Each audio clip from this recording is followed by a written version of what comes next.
Bienvenue sur Afro Info 243 pour rester à la une de l'actualité en République démocratique du Congo. La situation qui prévaut dans l'est du pays préoccupe de plus en plus des puissances étrangères. La France demande au Rwanda de cesser tout soutien au M23 en vue du rétablissement de la paix dans les territoires de Nyiragongo-Rutshuru, aujourd'hui en proie à des violations graves des droits humains commises par le M23. Détail. Après les États-Unis d'Amérique, la France dit condamner le soutien que le Rwanda apporte au M23. Il demande que le processus de Luanda et de Nairobi puisse être intégralement mis en œuvre. Le M23 est accusé d'avoir massacré 272 personnes à Kichichi en novembre dernier par le gouvernement congolais. C'est via un communiqué que la porte-parole du ministère français des Affaires étrangères a déclaré le positionnement de son pays sur la crise sécuritaire dans l'est de la RDC. Le gouvernement congolais et des experts de l'ONU affirment que le M23 est soutenu par le Rwanda. Kigali a toujours nié tout lien avec les violations du M23. Le président Paul Kagame lui parle d'un problème qui concerne la RDC.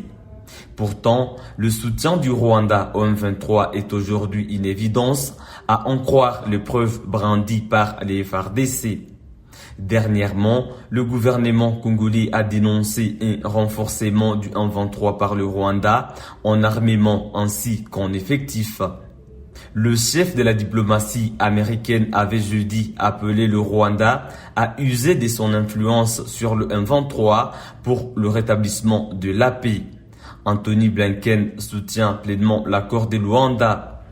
La feuille de route de Luanda prévoyait le retrait du M23 et un cessez-le-feu. Depuis ces résolutions, les rebelles du M23 ont refusé de se rétracter. Ils ont par contre conquis plusieurs autres localités jusque dans les territoires de Nyiragongo et Masisi. Les rebelles du M23 ont multiplié des attaques contre des positions des FARDC et des actions de violation sur des civils. Les FARDC qui protègent leurs positions disent toujours tenir sur la feuille de route de Luanda. Pendant ces temps, la situation humanitaire demeure précaire avec plus de 450 000 déplacés.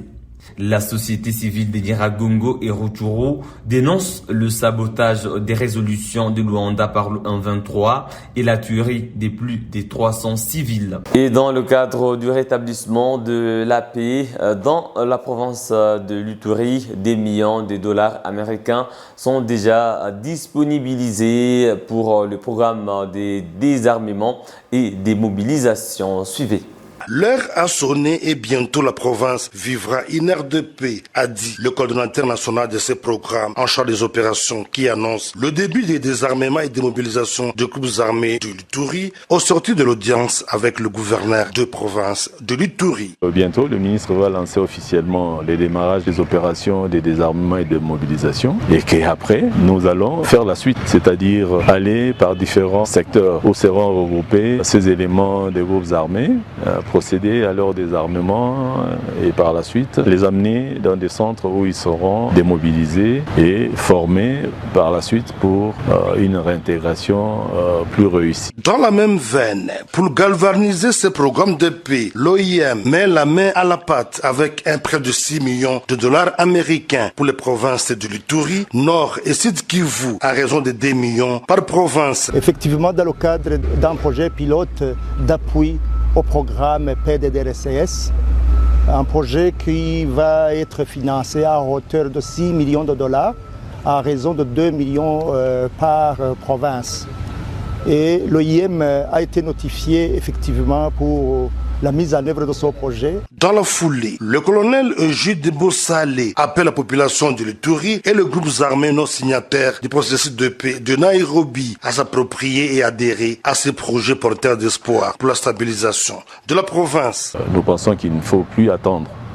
Il faut saisir cette opportunité pour ne pas décourager les bonnes volontés et aller dans le sens de répondre effectivement à cette volonté de reddition des groupes armés et particulièrement ici en Ituri. Signalons que le gouvernement de la République ne ménage aucun effort pour la paix et le développement de la RDC. En Ituri, la vision du gouvernement pour ramener la paix est matérialisée sans faille et dans une approche globale par le gouverneur militaire, le lieutenant général Lubuyan Kashama Johnny, à travers les opérations militaires contre les groupes armés réfractaires, le dialogue communautaire, l'encadrement de jeunes et la sensibilisation des fils et filles de l'Ituri. C'est la culture de la paix. Déclaré candidat à l'élection présidentielle de 2023, Moïse Katumbi ne fait plus partie de l'Union sacrée, vous le savez très bien, mais le ministre proche de Katumbi, Cherubin Okende, est toujours au gouvernement de Samalou Kondé. D'aucuns parlaient de sa démission, mais visiblement, il poursuit très bien son travail. Suivez ce qu'a été sa journée.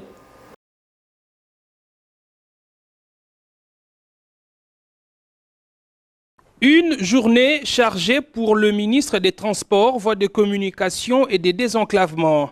Le lundi 19 décembre 2022, Cherubin Okende a procédé à Kinshasa au nom du Premier ministre Jean-Michel Samalou Kondé Kyenge qui l'a représenté au lancement de l'opérationnalisation du cadre national des services climatologiques.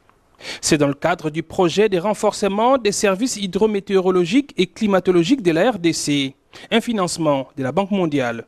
La RDC qui se présente comme pays solution dans la lutte contre le changement climatique prouve ainsi son engagement dans cette problématique mondiale.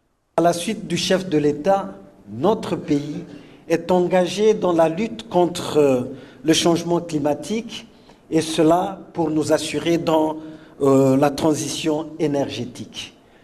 Bien entendu, la République démocratique du Congo se présente aujourd'hui comme étant pays solution dans cette lutte contre le changement climatique.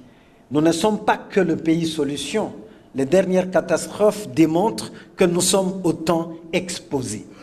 Voilà pourquoi, en tout état de cause, je voudrais bien réitérer l'engagement du gouvernement de la République à accompagner ce programme de mise en œuvre du projet de renforcement des services hydrométéorologiques et climatiques en République démocratique du Congo, exécuté par l'Agence nationale de météorologie et télédétection par satellite, METELSAT en sigle.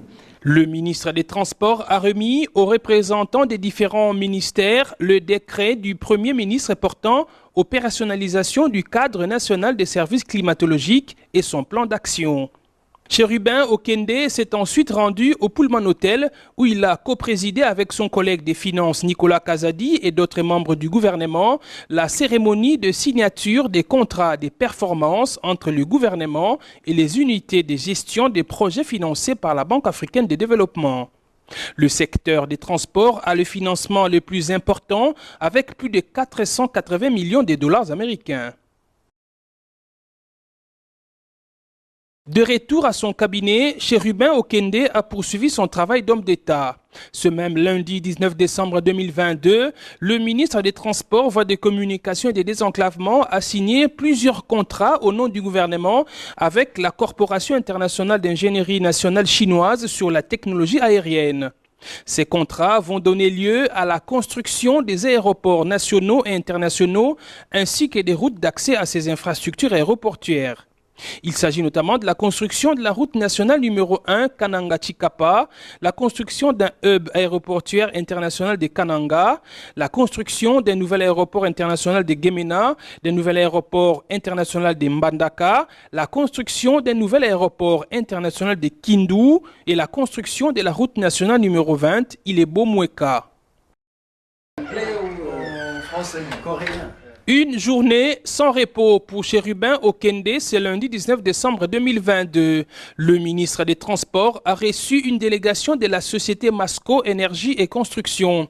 Elle a présenté au ministre son projet de réhabilitation du chemin de fer et de la route Kisangani-Ubundu et Kalemi vers les villes de l'Est de la RDC.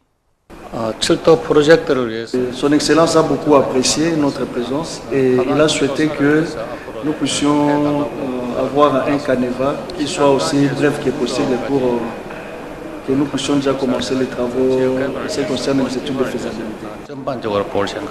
Les études de faisabilité seront lancées dans les tout prochains jours. Mesdames et messieurs, c'est par là que nous mettons un terme à cette production sur Afro Info 243. Merci de l'avoir suivi du début à la fin. On se fixe un nouveau rendez-vous d'actualité. N'oubliez pas de vous abonner. Il suffit tout simplement de cliquer sur s'abonner, ouvrir la cloche des notifications. Laissez-nous un j'aime et partagez la vidéo. À très bientôt.